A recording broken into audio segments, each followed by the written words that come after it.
What's up everybody, welcome to Money Management channel. My name is Andrei and today I'm gonna be doing an update on MMTLP and FINRA saga. I got the cash in the bag, stadium packed. Born a rock star in this life, gonna live it up. And for today's video, guys, I have several quite interesting and important news.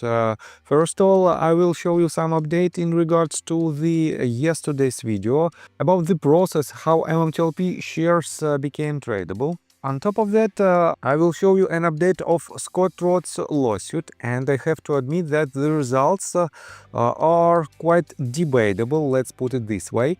On top of that, I will show you not the most pleasant information that is happening inside the MMTLP community. And guys, in my opinion, we have to do something with this because this fact will lead us nowhere. And at the end of this video, I will show you how miserable FINRA is if you take a look at its most recent actions. So, and before we dive deep into all of this, guys, please hit the like button for YouTube algorithm and drop me a line in the comment section if you think my videos are valuable for you. And let's start with this tweet that was written by RareDD, and this tweet is related to the fact that MMTLP became tradable back in 2021, and the exemption because of which it happened was, let's say, not so clear and potentially was not in line with the rules and laws of Securities and Exchange Commission. So let's take a look right here. RareDD wrote, when you revisit the circumstances regarding MMTLP becoming tradable, isn't it interesting that not long before there was a similar occurrence with Overstock's dividend? Coincidence becomes less likely when you recognize that Ari Rubinstein of GTS Securities was one of the main culprits in that case. Also, his employee from his then Modern Markets initiative, James J. Angel, was also posing as a disgruntled shareholder in support of Rubinstein, just like in the case of MMTLP. Add in the fact that Rubinstein was a member of FINRA's Market Surveillance Advisory Group, and it becomes clear how it is that FINRA would take the side of a market maker instead of the issuers and investors impacted by their dividends becoming tradable in ways that the issuer never intended. Could this be why FINRA continues to hide the identity of the party responsible for getting MMTLP tradable? Wouldn't this establish a pattern of impropriety worthy of further investigation? And guys, definitely these facts leads me to the conclusion that it wasn't a coincidence, and Overstock was the first company that had basically the same issue when it became tradable. And guys, we know that the head of Overstock, Patrick Byrne, is also trying to push his case forward, and he's trying to find the truth on the US stock market. Definitely it is not the easiest process, and that is why, guys, a lot of companies shorted to the oblivion because of the actions from the market makers, and one of them might be GTS Securities, and Ari Rubinstein should definitely know about this. So, and let me show you another update, at this time from Scott Traudt, and he published this tweet just several hours ago. He wrote, Judge Rice ruled yesterday that I have to go to arbitration on my claims against Schwab and TD Ameritrade.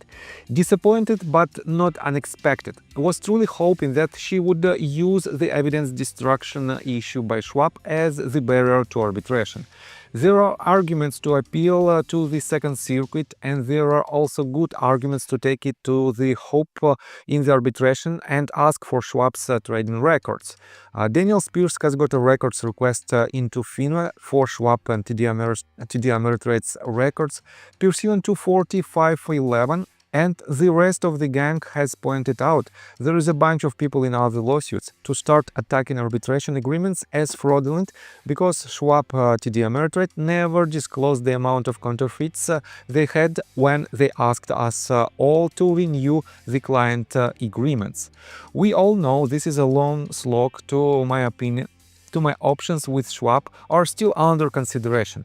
More importantly, both of my actions for declaratory judgment against FINRA, challenging its existence as unconstitutional, and the PSLRA also unconstitutional as applied, are all very much alive, as is the separate litigation in Traudt versus Gensler for the writ of mandamus trying to get 2 days of trading back and force McCabe to release all the ST shares back to people's brokerage accounts for trading. McCabe will not allow this, so it will take a court order. Here is the ruling. All the other folks who sued will obviously be able to review this and adjust as needed. Of course, it's a long shot across the board, but we only have to get one good hit, and brand X has to win every time. If I go to arbitration, it will be fun using 4511 for the CAT data for MMTLP. And now that Schwab suddenly rediscovered the Traudt Fleming phone call, where Schwab admitted to it being 100x lead price, it will be interesting to litigate any denial in the Second Circuit Court on Appeal. Here is the ruling, and he added the link to his Google Drive. And guys, I have to admit that yes, on the one hand, it is not the best decision in Scott Traudt's case, but on the other hand, let me show you another tweet that he published right after he published his previous one. So he wrote, "Final review of the judge's decision on arbitration. She never addressed the destruction of evidence by Schwab, and the issues she cited regarding challenging the arbitration agreement was covered under the argument I made regarding anticipatory breach, regarding the number of Schwab and TDA people who were told by Schwab that even if FINRA ordered trading to resume, they would not trade it. Also, she ignored the evidence of my questions to Schwab regarding fraud in the sale count from June 26, 2024, which was clearly under FINRA Rule 4511. Though not cited by name, it was a books and records request within 4511. In short, plenty of grounds for motion for reconsideration, and from there, who knows?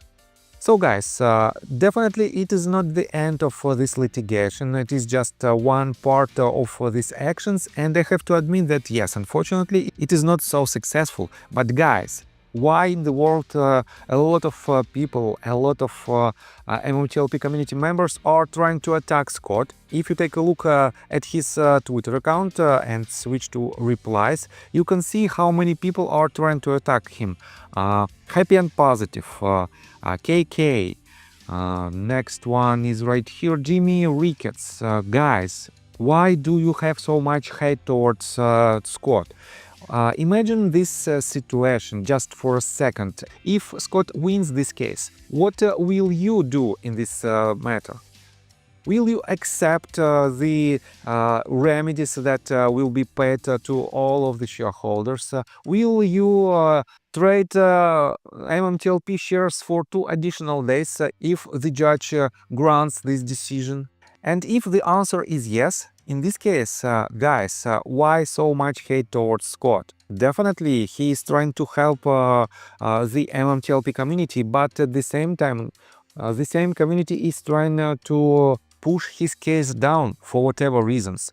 I don't know why it is happening, and guys, please stop doing this. I know that we have 2 camps inside the MMTLP community, and both sides don't like their counterparties. But at the same time, guys, we have the only goal. The goal is to have the payments, to receive our money back, and to have payments for the damages that were made by the wrongdoers. And that is why, guys, all paths might lead us to the resolution, and no one knows which one is the best one. In my personal opinion, I still think that more prominent way is through litigation, but we don't have a sure thing in this case. That is why, guys, please stop attacking each other, and let's unite in order to push this case forward. On top of that, let me show you this again, not the most pleasant information, but I want to show you this. Fire Investing app wrote this. Well said. 2 years of next breach is working on it. 2 years of McCabe will save us. 2 years of trust me, I have inside scoop, but don't make my word for it. Do your own due diligence. 2 years of lawsuit won't solve anything. Only idiots do that. In the end, nothing was done. And This tweet was made in response to the tweet that was written by Scott yesterday or a couple of days ago, and I covered it in my previous video. And Scott responded, "I know. Look at all the people who McCabe was talking to besides shareholders. Trust me, bro." And Fire Investing app wrote, "Yep, what I hate is the condescending tone they use. Junk especially says she know and she talked to them. Then 10 minutes later goes on, rant about people not listening to other people on spaces and do their own due diligence. And when someone has a different opinion, it's you are wrong and shield." And Mark Basil responded to this. She actually had the gall to say me on a spaces that she was being benevolent in allowing me to explain the law and positions my clients take, including defending myself.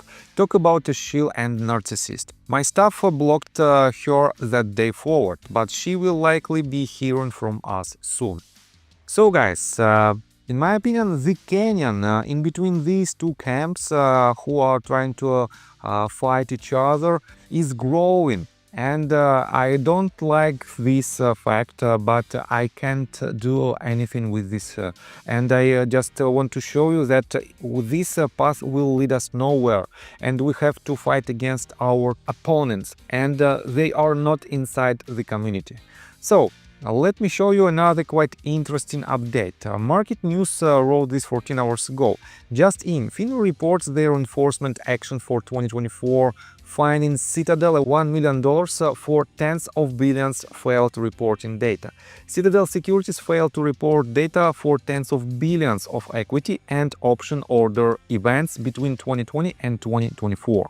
And let me show you somewhere here we have another update. Wait a second, here it is. It is not for the first time. I have to admit that it is not for the first time when Citadel Securities and Ken Griffin have this type of fines. Let me quote you this information that was represented on March 27th of 2023, and it was reposted by Market News just 10 hours ago. Ken Griffin's Citadel has been fined over 20 times within the last 17 years. Do you think Ken Griffin should be charged and locked up? Citadel Securities violations and fines. So, in 2007, it was fined $22.5 thousand. In 2009, a fine for $3 million. 2014, $800,000. 2015, $800,000. 2015 again, $1.5 million. 2016, $3.5 million. 2017, $22.6 million. Again, 2017, $1.5 million. The next year, $3.5 million. 2019, $100,000. And guys, these fines are ridiculous, but it shows how many times Citadel violated SEC rules and FINRA rules, and they just use it as a common practice to pay these fines, and they still do the same. So let me show you another tweet from RareDD in response to this news. Direct speech. Inaccurate or incompletely reporting to the CIT can hinder regulators' ability to oversee the market effectively. This can indirectly harm investors by making it harder to detect and prevent market manipulation or other harmful practices. End of quote. So, 42.2 billion inaccurately reported events resulted in 1 million fine without having to admit or deny wrongdoing. How much could they have hidden over the course of 4 years? How much did they make in illicit gains? What does such a small fine say about FINRA's commitment to investor protection market integrity? Makes sense that FINRA is committed to protecting the identity of the broker-dealers that made MMTLP tradable. So guys, again, I have so many questions. That needs to be answered, and unfortunately, no one can do it. And we have zero answers from authorities. And we have, in my opinion, we have zero actions from authorities to even try to solve this problem. That is why, guys, we have to focus our efforts on our main goal. And our main goal is definitely to have fair and transparent market. And what is more importantly is to solve the MMTLP problem. And guys, Let me tell you my personal story. I have a wife and 2 children aged 11 and 15, as well as a small dog. After 30 years of living in Russia near the Baikal Lake, we decided to move. Now we reside in Serbia. Although I don't own any MMTLP shares, I invest a lot of time creating daily MMTLP videos. I have been doing this every day without days off and holidays for more than 1.5 years. Now I wish to buy back this time from my family, from my children. We've agreed that I will ask the MMTLP community to support me, and I will give all the money to the children. Therefore, if you believe that I am providing useful content for you and wish to support me, you can join my Patreon account. For $5 a month, I will add your name to my list of supporters if you wish. Thank you in advance. The link you can find in the description below. So, I think that's all information that I want to provide you. If you like my video, please hit the like button and subscribe to my channel, and see you guys and girls next time. Bye! I got the cash in the bag, stadium packed. Born a rock star in this life, gone live it up on the attack. Baby, I'm bad, I just wanna get